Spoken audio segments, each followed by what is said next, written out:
Subscribe करिए rising Uttar Pradesh को और दबाइए इस बेल आइकन को ताकि आप पाए यूपी की न्यूज अपने मोबाइल पर सबसे पहले। प्रदेश में जिलों में भाजपा की सरकार बनने के बाद से जिलों के नाम परिवर्तन की योजना तैयार होने लगी है। इलाहाबाद तथा अयोध्या का नाम बदले जाने के बाद अब मैनपुरी, अलीगढ़ तथा फिरोजाबाद का नाम भी बदलने की प्रक्रिया शुरू हो गई है। अलीगढ़ का नाम हरिगढ़ रखने की मांग लंबे समय से की जा रही है। विश्व हिंदू परिषद और भाजपा के जनप्रतिनिधि कई बार मांग को प्रदेश स्तर तक उठा चुके हैं। इलाहाबाद का नाम प्रयागराज तथा फैजाबाद का नाम अयोध्या रखा गया है। गोरखपुर सहित प्रदेश की तमाम जेलों में बंद कैदी मोबाइल फोन का इस्तेमाल कर रहे हैं। यह तो जग जाहिर है। जेल से बदमाशों द्वारा रंगदारी मांगे जाने के पहले भी कई मामले सामने आ चुके हैं, लेकिन यह जानकर हैरानी जरूर होगी कि अब जेल में बंद बदमाश भी पूरी तरह हाईटेक हो चुके हैं। पकड़े जाने के डर से बदमाशों ने अब नया ट्रेंड अख्तियार कर लिया है। जेल में बंद अपराधी मोबाइल तो यूज कर रहे हैं, लेकिन अब इनमें से अधिकांश बदमाश बिना सिम कार्ड के मोबाइल फोन का इस्तेमाल कर रहे हैं, ताकि न ही उन्हें जेल में लगे जैमर की दिक्कत झेलनी पड़े और न ही उनकी बातचीत को सर्विलांस पर आसानी से ट्रेस किया जा सके। ऐसे में कैदी जेल व पुलिस प्रशासन की आंखों में धूल झोंक कर बड़ी ही आसानी से सिर्फ मोबाइल फोन ही यूज नहीं कर रहे हैं, बल्कि वह इंटरनेट का भी भरपूर इस्तेमाल कर रहे हैं।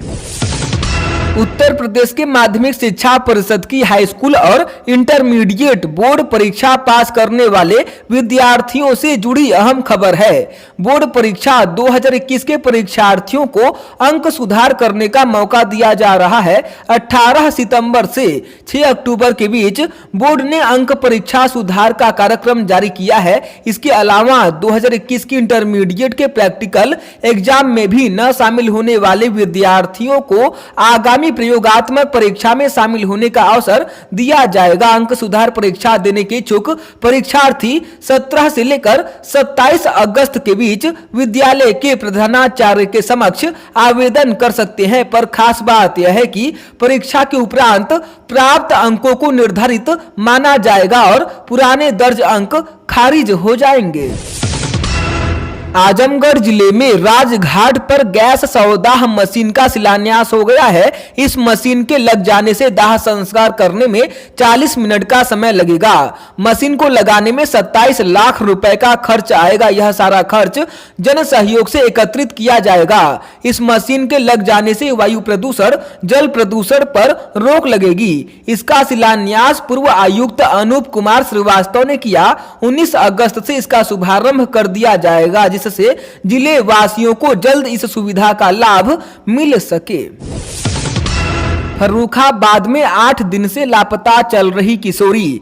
फर्रुखाबाद के मऊ दरवाजा क्षेत्र के हैबतपुर का यह मामला है। यहाँ एक 12 साल की बच्ची 8 दिन पहले गायब हो गई थी, जिसकी शिकायत उसकी दादी ने पुलिस में दर्ज करवाई थी। लगातार दादी पुलिस थाने के चक्कर लगा रही है। हर बार पुलिस वाले उसे टरका देते हैं, यह कहकर कि खोज की जा रही है।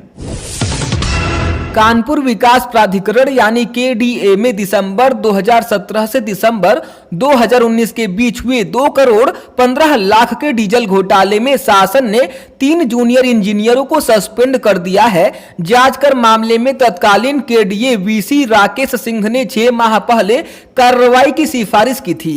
तीनों जेई असद अली सिद्दीकी, रविंद्र प्रकाश, कर्मेंद्र सिंह को सस्पेंड किया गया है। हालांकि तीनों जूनियर इंजीनियरों का यहां से तबादला हो चुका है। मुख्यमंत्री योगी ने एक बार फिर से सपा मुखिया अखिलेश यादव के पिता को अब्बाजान कहकर बुलाया तो समाजवादी पार्टी के सदस्यों ने विधान परिषद में हंगामा कर दिया। भाजपा और सपा सदस्यों के बीच खूब नोकझोंक हुई। सीएम योगी ने विपक्ष के हंगामे पर कहा कि अब्बाजान कब से असंसदीय शब्द हो गया है। योगी ने कहा कि सपा को मुस्लिम वोट तो चाहिए, लेकिन अब्बाजान शब्द से परहेज है। वोट बैंक की राजनीति बंद कर देनी चाहिए।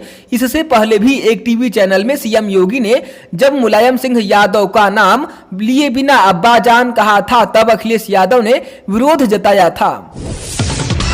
योगी सरकार आज 12:30 बजे विधानमंडल के समक्ष चालू वित्तीय वर्ष का पहला अनुपूरक बजट पेश करेगी। विधानसभा चुनाव के मद्देनजर सरकार अनुपूरक बजट के जरिए मुख्यमंत्री की घोषणाओं को अगले 6 माह में पूरी किए जा सकने वाली परियोजनाओं को अमली जामा पहनाने की कोशिश करेंगे। समाजवादी पार्टी के सांसद शफीकुर रहमान बर्क ने अफगानिस्तान की आजादी की तुलना भारत के स्वाधीनता आंदोलन से कर दी। उन्होंने कहा कि जैसे भारत में बड़े से लेकर बच्चे तक आजादी के लिए लड़े, वैसे ही अफगानिस्तान में हो रहा है। साथ ही कहा कि भाजपा सरकार मुस्लिमों पर जुल्म कर रही है, तब भी हम देश के साथ हैं। सांसद डॉक्टर बर्क ने पहले सोमवार और फिर मंगलवार को 2 विवादित बयान दिए। हथियारों के बल पर अफगानिस्तान की सत्ता कब्जाने वाले तालिबान को लेकर प्रदेश में भी तरह तरह की सोच सामने आने लगी है। पीस पार्टी के राष्ट्रीय प्रवक्ता शादाब चौहान ने भी विवादित बयान दे डाला। उन्होंने अपने ट्वीट में लिखा कि तालिबान को शुभकामनाएं, उन्होंने शांतिपूर्ण तरीके से सत्ता को हासिल किया। लोहिया संस्थान में 2020 बैच की छात्रा से रैगिंग मामले में 5 छात्र आरोपित पाए गए हैं। जांच कमेटी की रिपोर्ट पर इन्हें 3 माह के लिए निलंबित कर दिया गया है। यह सभी छात्र 2019 बैच के हैं। वहीं छात्रावास में तथाकथित आत्महत्या का प्रयास करने वाले छात्र को भी 15 दिनों के लिए निलंबित किया गया है। हालांकि अंडर ग्रेजुएट कमेटी की रिपोर्ट में छात्र द्वारा आत्महत्या के प्रयास के कोई सबूत नहीं मिले हैं। इसी कमेटी की रिपोर्ट में रैगिंग मामले में कुल 6 छात्रों को संलिप्तता सामने आई है, मगर एक छात्र की संलिप्तता कम थी। प्रदेश विधानसभा चुनाव के लिए समाजवादी पार्टी धीरे धीरे छोटे दलों और असंतुष्ट लोगों को एक करने में जोर शोर से जुट गई है। कभी वाराणसी में सपा के मजबूत महिला नेता के तौर पर रही रिबू श्रीवास्तव ने एक बार फिर से समाजवादी पार्टी का रुख किया है। लखनऊ में सपा मुखिया से मिलकर एक बार फिर से रिबू श्रीवास्तव ने सपा की सदस्यता ले ली। एनडीए में शामिल जदयू के बाद अब अपना दल की तरफ से भी जातीय जनगणना की मांग की गई है। केंद्र सरकार में वाणिज्य एवं उद्योग राज्य मंत्री अनुप्रिया पटेल ने भी जातीय जनगणना का समर्थन किया है। मंत्री बनने के बाद पहली बार लखनऊ पहुंची अपना दल की अध्यक्ष अनुप्रिया ने कहा कि आज यह देश की मांग है।